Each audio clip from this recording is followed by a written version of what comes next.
I never got a response to the "Are you skipping the whole cool kicks" topic? And that's quite funny. I didn't expect a response, but no, I wasn't skipping it. As I said in some recent videos, I'm living life in the shoes that I already have, which I would encourage all of you to do the same. Sometimes timing just doesn't work out, but having a great start to my week. Hopefully you are too. Hopefully you had a great weekend. So let's just dive into this. Now, I'm flattered and humbled. Really appreciate you guys wanting to know my perspective on this, but then also you may not like the approach that I have to this. I don't want it to be just a traditional, oh, let's just report on the arrest. One, all of you can read and comprehend an arrest record, which at least I think that you can. And for any creator that has unfortunately stumbled through reading that, you all have been quite savage in the comments. Okay, I just need to point that out. You guys have been very unforgiving if any creator has stumbled through that. But we can actually read an arrest record, but then also, yes, all of us are capable of reading the PR statement that Cool Kicks themselves put out.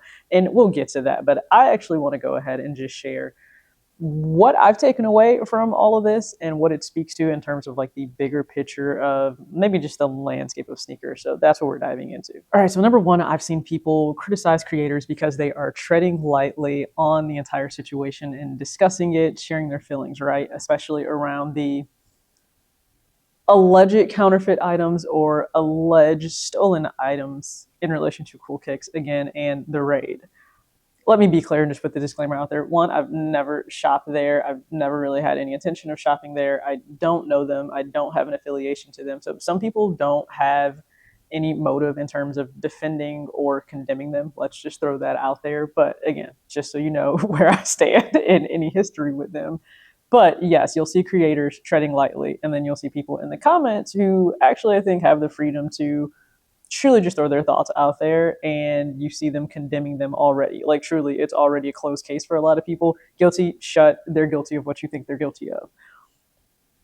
And maybe it's because you're not a creator, but I've watched enough commentary channels go through this. If you have a platform and you choose to speak about something with absolute conviction as if it's already, again, a convicted crime and it's not, well, congratulations, you just opened yourself up to a lawsuit. And who actually wants that in 2025? No one. So if you see creators taking a more objective approach and them using the word allegedly 50 million times in a video, which is exactly what you'll watch me do here, then yes, it's with intention, it's with purpose, it's to protect themselves. That should be understood. All right, for the second observation, people will say anything even when they don't know everything, even about the things that we actually do know, because we don't have a ton of facts. But can we at least all agree that it wasn't the feds that busted them? It was the LAPD. Like, it was evident, it was said in every single actual publication in media. It wasn't the feds, but everyone in the comment section has said, oh my goodness, if the feds are cracking down, if the feds build a case, it wasn't the feds. And I'm not saying that federal authorities can't and won't work with local authorities. That happens all the time, but that at least doesn't appear to be what we see here. I understand everyone wants to have the feds involved because that usually means it's a much more serious offense, especially if you're crossing state lines, a certain dollar amount. I get it. Like, the drama of it all is super enticing, but that's not at least what we saw. So just that fact, I guess, has kind of annoyed me looking in the comment section versus seeing everything say, well, LAPD. And let's just remember, right? Let's just go down and read something that is factual. The LAPD have not stated that the allegedly stolen goods were fake or counterfeit. So I understand that it is the Bunko Task Force division of the LAPD that went in and actually made the arrest and did the raid on the warehouse for Cool Kicks, but that doesn't by default mean that the actual items themselves were counterfeit or AKA fake. Fraud is also you simply using somebody's information without their approval or their authority. That too would be considered fraud. So again, just to throw that out there. Now, understand back when even the Ann Hebert situation, now Ann Freeman, occurred with Nike, I said then, and I said recently when, she has now taken over a very high profile role at Foot Locker, association is still a thing and you can still be held accountable for things. So even if allegedly Adeel was not aware of anything, right, any mishappenings in terms of the validity of the products themselves that they were buying, didn't believe that they were stolen at all, allegedly, that doesn't necessarily absolve you, right? Even if it is like your employee that's doing something, at some point you can still be held accountable in some way or capacity because, again, association matters. You're not completely just absolved of something because you didn't know that a crime was occurring. The law is still the law. So that is where at least I'm seeing it from that perspective. And again, there's so much speculation that's happening across the board, and I understand and I get it. But anything that is not actually presented to a judge or in court as evidence and discovery that the prosecution is actually bringing to the case, because the burden of proof is on them to prove whatever alleged crime actually occurred, or that the party was a knowing participant or they were aware. It's all speculation. I'm not saying you have no basis in terms of the history that we've seen within this industry to speculate those things, but is it also safer to maybe not do that and you can just wait until the facts will actually come out, because he is back in court on October 23rd.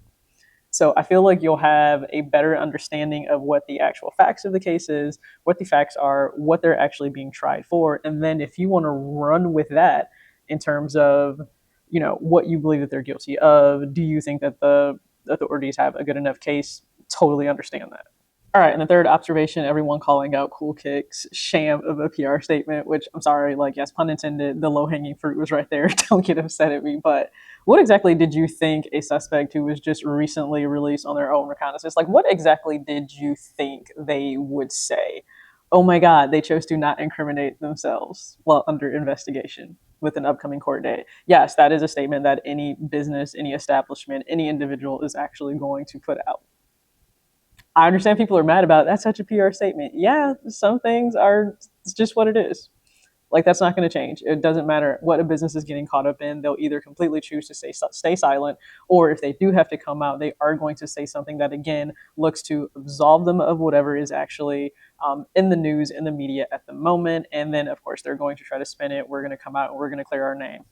What did you expect? Like, just quite honestly, I'm really trying to figure out, like, what exactly did you expect? So I feel like we end up having two camps here. You have the diehard fans, because they absolutely do have diehard fans in these comment sections that believe they are 100% innocent of every alleged offense. It doesn't matter if it's allegedly selling fake sneakers. It doesn't matter if it's allegedly buying stolen goods. They are there standing 10 toes down. Behind them, trust me, they may even make their way into my comment section. But then you do have the other camp where none of it is believed. There's no benefit of the doubt. There is no room to actually hear, what occurred. People have just already just ran straight to what they think is actually, again, being guilty. As someone who doesn't want to have to retract a million statements and a million videos, that's probably not the route that I would ever choose to go down.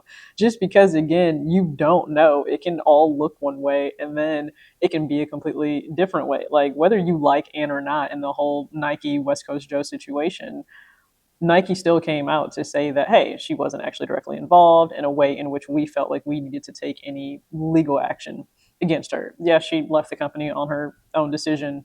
That just made it easier for Nike and them to probably amicably resolve things, her step away, do whatever she would like to do for a year off. And then, of course, now she's essentially back in the industry in a really nice, prominent role.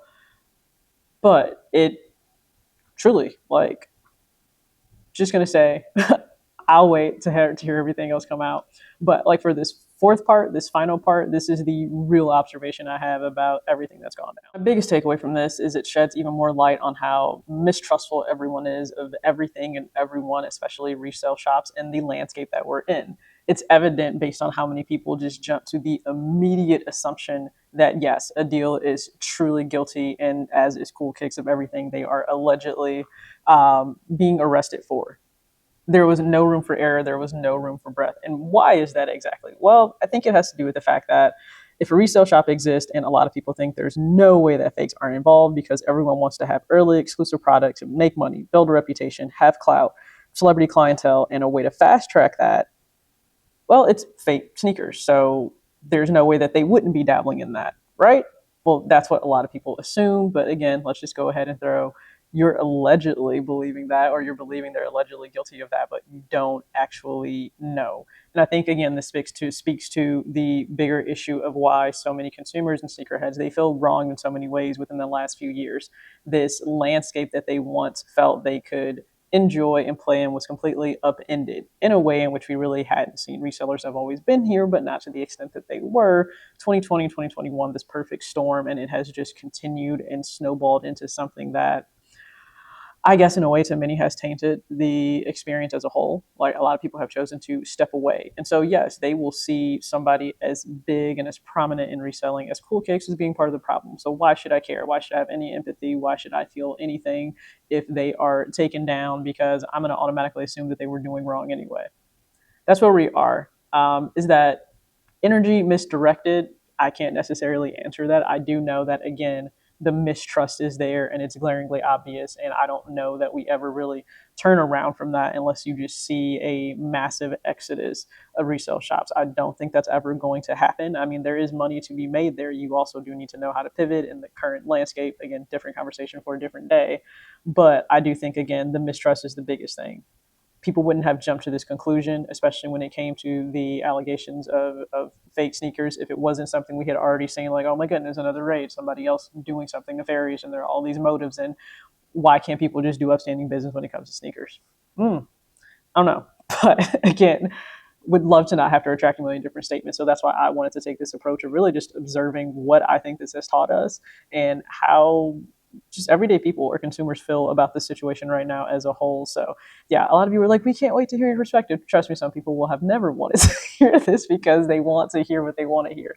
There's, they either want to hear that you are 100% supporting them and you don't think they did anything wrong, or that you believe that yes, they had knowledge of everything, and you believe, again, allegedly that those goods were probably stolen, and allegedly they mixed in fakes with the real pairs, and that's how they were able to grow to as big as they were and get this clientele. And not about to stand in either camp. Just not. Okay. So you always want people to have their own individual thought and stand on their own. All right, well, I'm doing that. Like, I really am. So these are fun times. Not just them being so facetious right now about that. Not fun times, not for Cool Cakes. I think no matter how you spin it, the perception of this just doesn't look good. You don't want to get caught up in something like this. So go ahead and comment your thoughts below. I am definitely interested to hear them. I thank you so much for tuning in. There's tons of recent videos that you can go check out. So please be sure to do that. And also the upcoming videos following this one. As soon as I can get this one out, I will. Again, share your comments. Be respectful as always. Not to mention, please, please, please, you guys already know the deal. Act your age, not your shoe size. Peace.